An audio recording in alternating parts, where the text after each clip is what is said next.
So what's next for Alaska? The CEO joins us now exclusively with our own Phil LeBeau. Hi, Phil. Hey, Tyler, thank you very much. Let's bring in Ben Minicucci, joining us from Alaska's headquarters in Seattle. Ben, I listened to your conference call about an hour ago.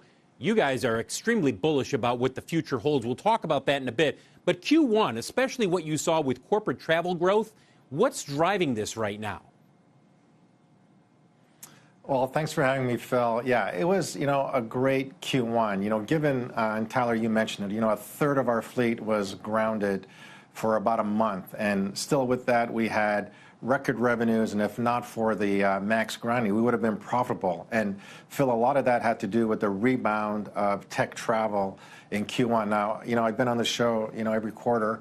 And I've talked about, tech travel. We have the biggest tech companies in the world headquartered on the West Coast. And we kept saying that, business travel was lagging on the West Coast. Well, it's starting to finally come back. And so we saw, revenues narrow back to 100% of 2019 levels. And so we feel really good about the trends that we're seeing. And we're seeing those trends carry on into the second quarter. Does it continue beyond that? Because there's more than a few people who are doing some hand-wringing about where the tech industry is right now, given the economy and the questions that are out there. Do you think this continues beyond the second quarter in terms of the tech companies continuing to travel at a higher rate? It's a great question, Phil. I'm going to be bullish and optimistic. I think we just saw an inflection point here in the last month or so, and I think these big companies are getting back. They know they have to see customers face to face. Their salespeople are out. They're getting back, holding conferences in places like Vegas, where we fly a lot to. So I think this trend is going to continue, and hopefully, well into not only the second quarter, but beyond the rest of the year and into 2025.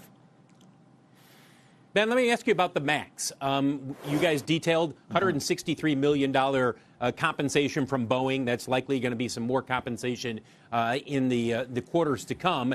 But when you have people on the floor at the plant in Renton looking at the planes before you take delivery, given the changes that Boeing is putting in place, are your people comfortable with what they're seeing there?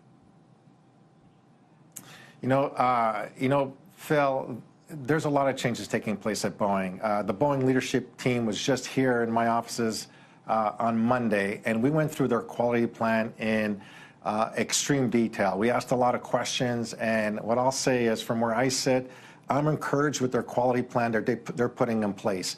Now, it's all about execution. They have to execute a lot of things that's on their plate, but I remain encouraged that if they can do those things that they say they want to do, that Boeing will start getting back on track. Our people at the plant are right there making sure that the airplanes that are getting produced are hitting the level of quality that we expect. We got 10 airplanes that are built there that we're supposed to get here in the next few months. And my expectation is when we get those 10 airplanes, they'll be at a high level of quality and reliability coming out of the factory.